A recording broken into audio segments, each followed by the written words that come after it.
Le mercredi décembre 26 février, nous entrons donc dans le temps du carême.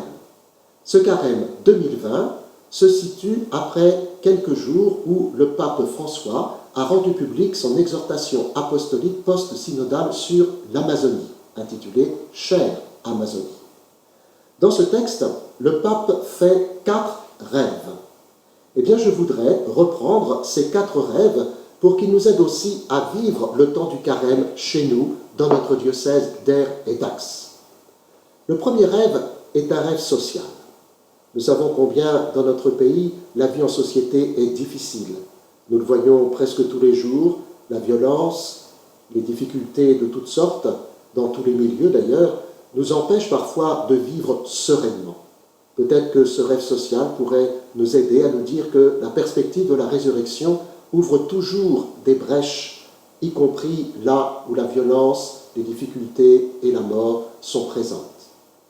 Le deuxième rêve, c'est un rêve culturel.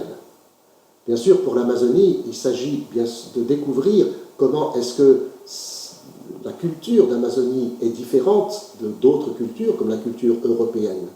Mais j'entends beaucoup de chrétiens qui disent « Oh, le monde d'aujourd'hui, je ne l'aime pas, il est difficile. » C'est vrai, et en même temps, c'est dans ce monde-là que le Seigneur nous demande d'être chrétiens. Et donc, il nous demande d'aimer ce monde. Il nous demande peut-être de trouver les éléments qui puissent faire que nos contemporains entendent cette bonne nouvelle à travers justement la culture, l'art, la beauté et que sais-je encore. Le troisième rêve, c'est un rêve écologique. Le pape demande qu'on puisse, dans l'Amazonie, comme ailleurs partout dans le monde, être attentif à l'avenir de notre planète. Le CCFD Terre Solidaire, qui toujours organise la campagne de carême, donne une attention particulière cette année sur l'écologie intégrale. Dans le diocèse d'Aire et d'Ax, j'ai nommé récemment 2 personnes référentes pour l'écologie intégrale, pour montrer que notre diocèse doit lui aussi s'investir dans cela, aussi bien au niveau personnel qu'au niveau de l'Église. Peut-être que chaque paroisse pourrait s'interroger pour savoir si elle rentre ou peut rentrer dans, par exemple, le label Église verte. C'est quelque chose de simple qui, en même temps, permet de savoir comment est-ce que nous avançons pour préserver, nous aussi, notre planète. Et puis enfin, le pape fait un rêve ecclésial.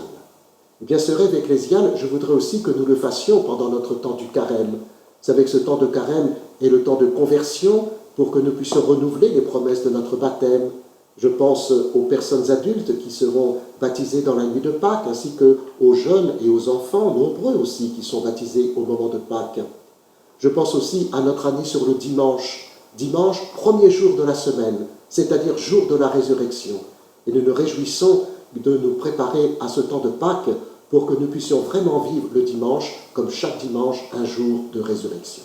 Alors voyez que ces 4 rêves du pape François pour l'Amazonie, nous pouvons aussi les faire nôtres pour notre diocèse, de façon à ce que ces rêves ne soient pas seulement des rêves, mais qu'ils deviennent de véritables réalités à travers notre démarche de carême et la manière dont nous entrerons dans ce temps de conversion. Alors à tous, je souhaite un bon carême, un bon chemin vers Pâques, vers le premier jour de la semaine.